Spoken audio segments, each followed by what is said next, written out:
اعوذ باللہ من الشیطان الرجیم بسم اللہ الرحمن الرحیم۔ تمام ہمارے صحافی دوستوں کی تشریف آوری کا بہت شکریہ۔ ہم حاضر ہوئے تھے حضرت مولانا فضل الرحمان صاحب کی خدمت میں، جماعت اسلامی کا وفد، میاں محمد اسلم صاحب اور دیگر ہمارے صاحب اور ہمارے ڈاکٹر مشتاق صاحب جو آزاد جموں و کشمیر کے امیر ہیں، اور دیگر ساتھی اس میں شریک تھے۔ آپ کو معلوم ہے کہ اس وقت آزاد جموں و کشمیر کی جو صورتحال ہے وہ بہت پریشان کن ہے، تشویشناک ہے، اور جو کچھ پچھلے تقریباً 1 مہینے سے ہو رہا ہے اس نے پورے کشمیر کے عوام کو بھی بلکہ پورے پاکستان کے عوام کو انتہائی کرب میں مبتلا کر دیا ہے، اور اس کے نتیجے میں ایسے خیالات اور امکانات یا خدشات سامنے آتے ہیں کہ جس کے بارے میں سوچنا بھی محال ہے، اس لیے کہ کشمیر کا معاملہ ایسا ہے کہ جو حساس نوعیت کا ہے۔ کشمیر 80 سال سے ہم ایک موقف پر کھڑے ہوئے ہیں، اور ہم نے اس پورے موقف کے نتیجے میں قربانیاں بھی دی ہیں، اور پوری دنیا میں اپنا ایک کیس پیش کیا ہے، اور اقوام متحدہ کی قرارداد کے بعد سے لے کر اب تک ہندوستان کو ڈیفینسو پوزیشن پہ رکھا ہے۔ لیکن وہ معاملات کے جو کچھ مطالبات کی صورت میں پیدا ہوئے، اور حکومت نے اس میں پہلے تو انگیج کیا لوگوں کو، اور پھر اس کے بعد عاقبت نااندیشی کا مظاہرہ کرتے ہوئے معاملات کو بگاڑا، اس سے اس نہج پر چیزیں چلی گئی ہیں کہ اب دھرنا بھی موجود ہے، احتجاج بھی موجود ہے، اور خون خرابہ بھی ہو چکا ہے۔ ایسی صورتحال میں کوئی ایسا قدم جو حالات کو مزید خراب کر دے، جو سیاسی اور مذاکراتی عمل کے علاوہ کیا جائے گا، اس کے نتیجے میں تباہی ہوگی، خرابی ہوگی۔ پاکستان کے لیے بھی یہ درست نہیں ہے، کشمیر کے لیے بھی یہ درست نہیں ہے، بلکہ عوام کے لیے یہ درست نہیں ہے۔ اس لیے ہم یہ چاہتے ہیں کہ عوام کے جتنے ایشوز ہیں، مسائل ہیں، معاملات ہیں، ان کو بات چیت کے ذریعے سے حل کیا جائے، اور دوسری طرف جو جوائنٹ ایکشن کمیٹی اس کے مطالبات ہیں ان کے آئینی حدود میں رہتے ہوئے، پاکستان کے فریم ورک میں رہتے ہوئے تبادلہ خیال اور بات چیت کے ذریعے سے معاملات کو آگے بڑھایا جائے۔ اسی طرح سے جو پیشکش کی گئی، پہلے مولانا فضل الرحمان صاحب نے بھی اور پھر جماعت اسلامی کی طرف سے میں نے بھی یہ کہا کہ ثالثی کی جا سکتی ہے، معاملات کو درست کیا جا سکتا ہے، اور اس پر جو جوائنٹ ایکشن کمیٹی ہے اس نے جب اپنے لانگ مارچ کو بھی ملتوی کیا، اپنے اقدامات کو روکا، تو اس سے ایک امید پیدا ہوئی ہے کہ بات چیت کی جا سکتی ہے۔ ہم نے بھی اپنا ایک اجلاس کیا تھا، اور اس کے بعد کچھ لوگوں کی ذمہ داری لگائی تھی کہ وہ جوائنٹ ایکشن کمیٹی سے رابطہ بھی کریں،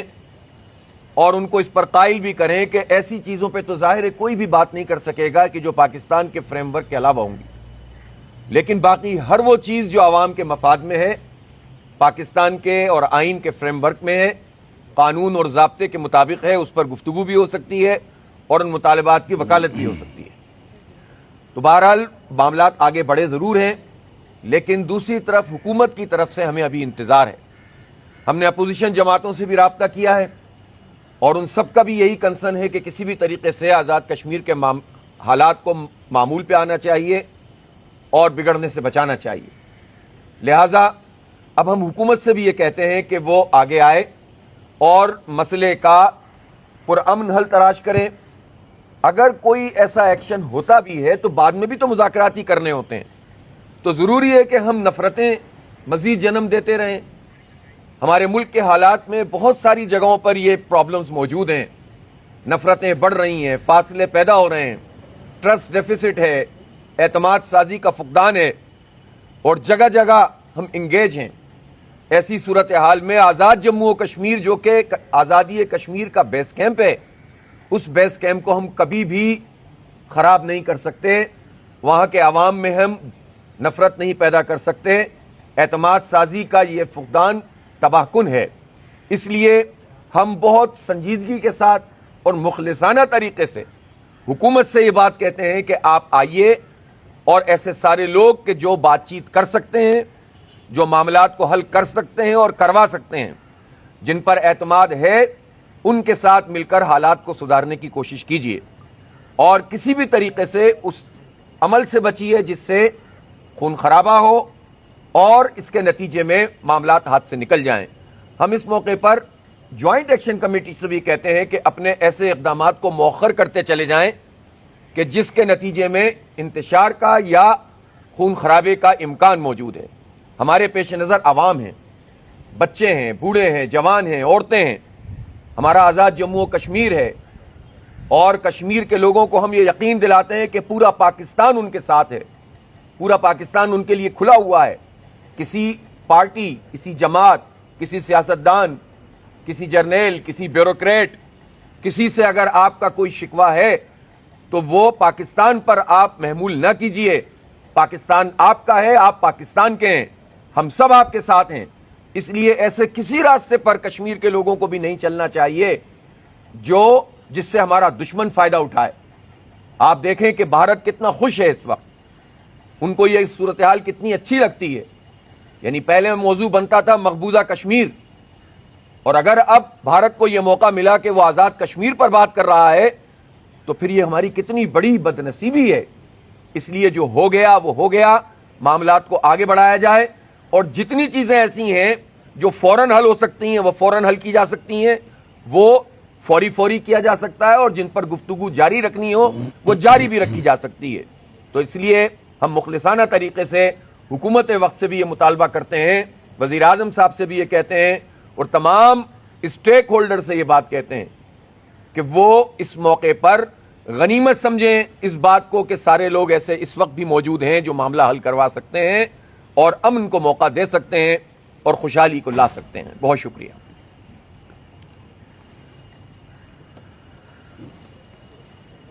بسم اللہ الرحمن الرحیم، نحمدہ ونصلی علی رسولہ الکریم۔ محترم حافظ صاحب کا میں تہ دل سے شکر گزار ہوں، وہ تشریف لائے اور انہوں نے ہمیں عزت بخشی۔ جو گفتگو انہوں نے کی ہے میرے خیال میں یہ ہم سب کی ایک ہی آواز ہے۔ میں صرف آج آپ دوستوں کی یہاں تشریف آوری کا فائدہ اٹھاتے ہوئے کچھ تفصیل بیان کرنا چاہوں گا۔ سب سے پہلے جو میرے ساتھ رابطہ کیا وہ محترمہ مشعل یاسین ملک صاحبہ نے کیا، اور ان کے ساتھ ملک صاحب کی اکلوتی بیٹی، جنہوں نے 1.5 سال کی عمر میں اپنے والد کو دیکھا، اور اس کے بعد اب وہ 10 سال سے اوپر ہو گئی لیکن اپنے والد کو نہیں دیکھا۔ ان کے احساسات تھے کہ جہاں پر میرا شوہر اس وقت پھانسی کا انتظار کر رہا ہے اور انڈین جیل میں ہے، جب یہاں کے حالات ان تک پہنچیں گے تو آپ بتائیں کہ ان کے احساسات کیا ہوں گے۔ جس نے ساری زندگی اس کا دل و دماغ، اس کے جذبات، ان کے احساسات پاکستان کے ساتھ جڑے رہے، اور کتنی کشمیر کی قیادت ہے، بالخصوص حریت کانفرنس کی قیادت، جنہوں نے بغیر کسی ایک تحفظ کے مسلسل پاکستان کا ساتھ دیا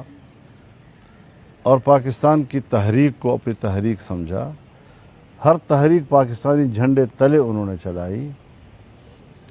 ان کے جنازے پاکستان کے جھنڈے میں لپٹ کر گئے، قبروں تک گئے ہیں، اور انہوں نے قدم قدم پر پاکستان زندہ آباد کے نعرے لگائے ہیں۔ آج اس قسم کے حالات اگر پیدا ہو گئے ہیں تو یہ حادثاتی قسم کے حالات ہیں جس کے در پردہ بہت سی وجوہ ہو سکتی ہے، لیکن یہ وہ وقت ہے کہ جو ہمارے عقل و دانش کو اپیل کرتا ہے کہ ہم جذبات سے کام نہ لیں اور عقل و دانش کے ساتھ ہم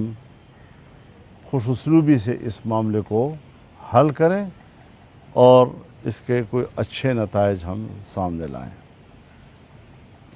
اس حوالے سے جب میں نے اسمبلی میں بات کی تھی تو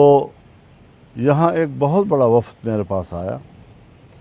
جس میں سابق صدر آزاد کشمیر جناب سردار یعقوب صاحب بھی موجود تھے، جس میں سابق صدر آزاد کشمیر سردار ابراہیم خان کے بیٹے پوتے سردار حسن ابراہیم صاحب وہ بھی موجود تھے، یہاں ان کے وکلاء جو بار کے صدر تھے ڈسٹرکٹ بار کے وہ بھی موجود تھے، باقی بہت سے معززین اس پورے وفد میں موجود تھے، اور یہ وفد میرے پاس ان لوگوں کا خط لے کر آیا تھا جس میں انہوں نے ہم سے ثالثی کا کردار ادا کرنے کے لیے اپیل کی تھی۔ میں نے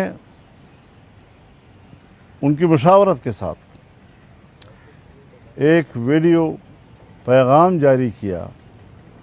کہ اگر میں نے ثالثی کا کردار ادا کرنا ہے تو میں اس کار خیر کے لیے تیار ہوں، لیکن مجھے کچھ مہلت بھی چاہیے۔ اگر صبح 23 تاریخ ہے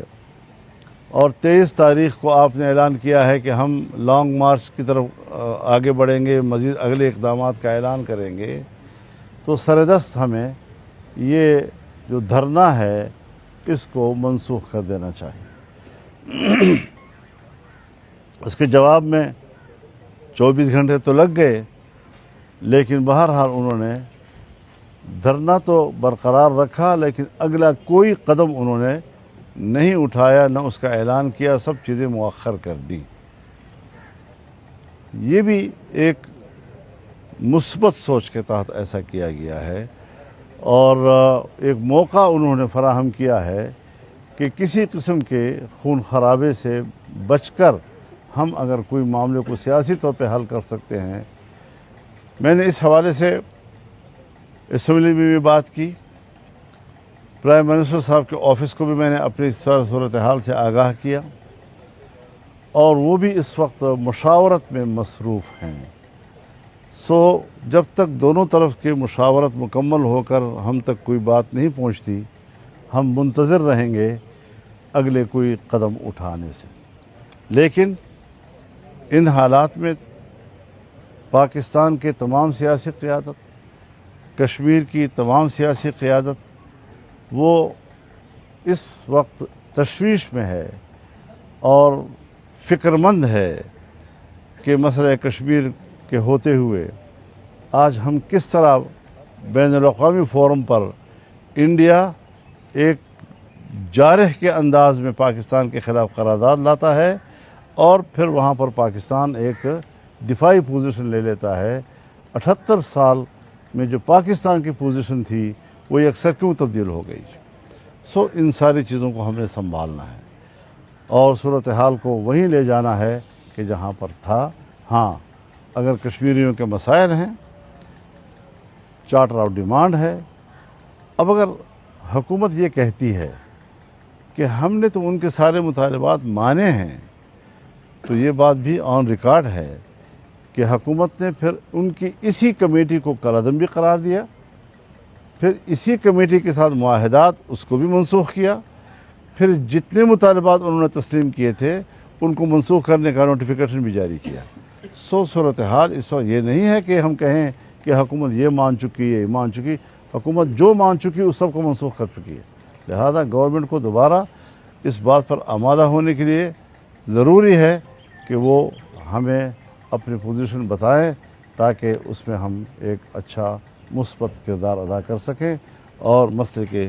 حل کی طرف ہم جائیں۔ مسئلہ کشمیر بہت نازک اور حساس ہے، خیبر پختونخوا ہو، بلوچستان ہو،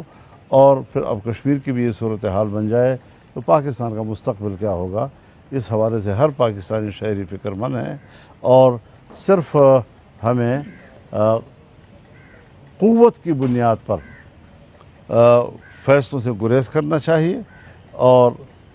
عقل مندی کی بنیاد پر ہمیں فیصلوں کی طرف جانا چاہیے تاکہ ایک مشاورت کا ماحول ہو، ہم ان کی سنیں، وہ ہماری سنیں، اور مجھے اللہ پر بھروسہ ہے کہ جب ہم نیک نیتی کے ساتھ ایک دوسرے کے ساتھ بیٹھیں گے تو کوئی نہ کوئی راستہ اللہ نکالے گا۔ مولانا صاحب، آپ نے خود ذکر چونکہ کر دیا ہے کہ حکومت کی جانب سے بھی کچھ اقدامات ابھی تک اس طرح نہیں لیے گئے، ورنہ شکوہ وہ کر رہے تھے وہاں سے کشمیر میں، ہم خود گئے ہیں کوریج کے لیے، کہ ہمیں ہی صرف کہا جا رہا ہے کہ آپ دھرنا ختم کریں یا پیچھے ہٹ جائیں، حکومت سے کوئی نہیں پوچھ رہا کہ آپ ہمارے خلاف جو مقدمات ابھی نئے مقدمے قائم کر دیے ہیں یا وہ، لیکن آپ نے یہ ذکر کر دیا ہے۔ اصل اس میں ایک اور چیز آ رہی ہے کہ جس طرح محمود اچکزئی نے کہا کہ حکومت ایک طرف سے ایک حکومت کرش کرنا چاہتی ہے اور دوسری طرف دوسری حکومت ان کے ساتھ بات کرنا چاہتی ہے، یہ کون سی دو حکومتیں متوازی چل رہی ہیں کہ کرش بھی کرنا چاہتی ہے ایک دوسری؟ دیکھیے، ہمیں اس وقت اس چیزوں سے بالا تر ہو کر بات کرنی ہے۔ ہم نے حکومت کو دو حصوں میں تقسیم نہیں کرنا۔ حکومت کو دو حصوں میں تقسیم کرنا تو یہ تو پھر میرے خیال میں کوئی غیر ضروری سی بات ہو جاتی ہے۔ سنجیدہ ہو کر ہمیں اس معاملے کو زیر بحث لانا ہے۔ میں اپوزیشن میں ہوں، میں حکومت کے ساتھ اس وقت بیان کی حد تک، میرے بیان وہ دیکھ رہے ہیں، ان کا کوئی بیان ہو تو میں دیکھ رہا ہوں، پیغام کوئی ہمارا چلا جاتا ہے، کوئی ان کا آ جاتا ہے، لیکن کشمیر کے لیے میں وہ سارے حدود عبور کر کے ان کے ساتھ براہ راست گفتگو کرنے کے لیے بھی تیار ہوں۔ مولانا، آپ نے جیسا کہ خود ظاہر آپ ساکسی کے لیے آپ نے پیشکش کی، لیکن جو کشمیر کی اس وقت موجودہ صورتحال ہے وہ صرف پاکستان میں یا انڈیا میں نہیں دیکھی جا رہی، بلکہ جو انٹرنیشنل ورلڈ ہے وہاں پہ بھی بہت زور و شور سے یہ مدعا اٹھایا جا رہا ہے۔ برطانیہ کے پارلیمنٹ اسکیئر پر ایک بہت بڑا احتجاج ہوا، اسی طرح سے سوئٹزرلینڈ میں ہوا، امریکہ میں ہوئے، تو ایک پوری دنیا میں یہ ایک بڑا نیگیٹو میسج آ رہا ہے۔ آپ بارہا حکومت کو جیسے آپ پیغام دے چکے ہیں، حافظ صاحب کی طرف سے بھی یہ خبر سامنے آئی تھی کہ وہ بھی آئندہ کچھ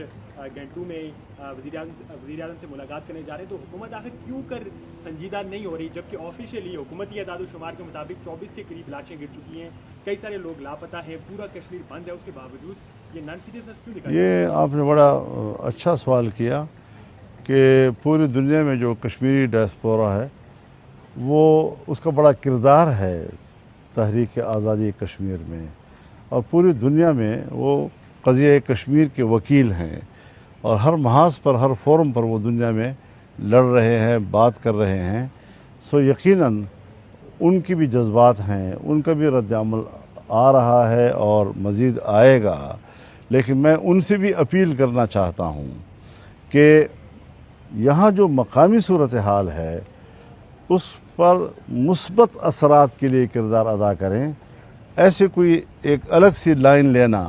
کہ جس سے یہاں پر جو گفتگو چلے گی یا بات چیت ہوگی یا معاملات طے ہوں گے، اس پر اس کے کوئی منفی اثرات مرتب نہیں ہونے چاہیے۔ مولانا صاحب، یہ بتائیں کہ پیپلز پارٹی، آپ خود ایک سینئر سیاستدان بھی ہیں اور آپ کی بات کا بڑا وزن ہوتا ہے، یہ بتائیے گا کہ جب تک یہ تحریک عوامی نوعیت کے مسائل پر، 3 نکات پر تو صحیح چلتی رہی، لیکن ہم نے دیکھا کہ اسی دھرنے کے دوران جو باتیں، جو بیانات سامنے آئے، اس کے بعد یہ کشیدہ صورتحال کی طرف لے گئی۔ آپ کیا سمجھتے ہیں کہ جو وہاں کمیٹی کے ذمہ داران ہیں، کیا ان کی ذمہ داری نہیں بنتی کہ اسٹیج آپ نے ایسے لوگوں کے حوالے کیا جنہوں نے آپ کی تحریک کے رخ کو موڑنے کی کوشش کی؟ کیا کہیں گے؟ آخر مسئلہ جو بگڑا ہے تو کوئی تو اس کی وجہ ہے، سو ہم نے اس بگاڑ کو ٹھیک کرنا ہے نا۔ یہ تو ہم نہیں کہہ سکتے کہ خود بخود ہی دیکھے ہم ایک دوسرے کو، ہم بیٹھے ہوئے ہیں آپس میں، محبت سے ہم بات کر رہے ہیں، آپ سوالات کر رہے ہیں، ہم جوابات دے رہے ہیں، خدا نہ کرے کوئی ایسی صورتحال بن جاتی ہے تو اس کا کوئی سبب ہوگا، کوئی وجہ ہوگی، پھر اس کے بعد ہم نے فوری طور پر جو ہے تو ڈنڈے تو نہیں اٹھانے، فوری طور پر تو ہم نے یہ کوشش کرنی ہے کہ یہ بات اب دوبارہ اپنی جگہ پہ بحال ہو جائے۔ سو ہم اس وقت اس کوشش میں ہیں کہ بغیر کوئی سخت اقدام کے ہم باہر کے کشمیریوں کو بھی سلام کرتے ہیں، اور ان کو میں بڑے احترام کے ساتھ یہ پیغام دینا چاہتا ہوں کہ جہاں جہاں بھی ہے، اور ساری زندگی انہوں نے کشمیر کی آزادی کے لیے جو کردار ادا کیا ہے، جس طرح انہوں نے تحریک آزادی کشمیر کو سپورٹ کیا ہے، اس کی وکالت کی ہے، اور پاکستان اور کشمیری ہر جگہ جہاں جہاں بھی ہے آپس میں رابطے میں رہے ہیں، سو اس کے آج بھی ان حالات کے اوپر مثبت اثرات کے ہم ان سے توقع رکھتے ہیں. ایسی کسی بیان سے احتراز کرنا چاہیے کہ جس کے منفی اثرات مرتب ہوں. یہاں کے لوگ جو ہیں وہ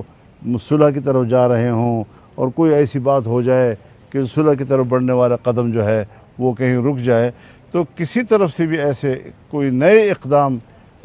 کی گنجائش نہیں ہے کہ ہم صلح کی طرف بڑھتے ہوئے قدم جو ہے وہ رک جائیں یا وہ پسپا ہو جائیں. اچھا مولانا صاحب یہ بتائیں کہ ایک طرف احتجاج چل رہا ہے، اتنی تحریک بھی چل رہی ہے، لوگ جو ہیں وہ اتنا زیادہ احتجاج میں ہے، دوسری طرف الیکشن کا بھی اعلان کر دیا گیا. پیپلز پارٹی پہلے بھی مطالبہ کر چکی ہے کہ الیکشن جو ہیں وہ ڈیلے کیے جائیں. آپ کے خیال میں یہ الیکشنز جو ہیں وہ اپنے وقت پہ ہو سکتے ہیں؟ اور دوسرا اثر جو ابھی کابینہ کے وزراء کی جانب سے بیانات آ رہے ہیں اور حکومت کی طرف سے جو نام سنجیدگی دکھائی دی جا رہی ہے، اس کو آپ کس طرح دیکھ رہے ہیں یہ ساری چیزیں؟ دیکھیے، میں اب ان خاص حالات کے ماحول میں کیا ہونا چاہیے میں اس پر تو بات نہیں کر سکتا، لیکن بہرحال الیکشن اپنا ایک خاص ماحول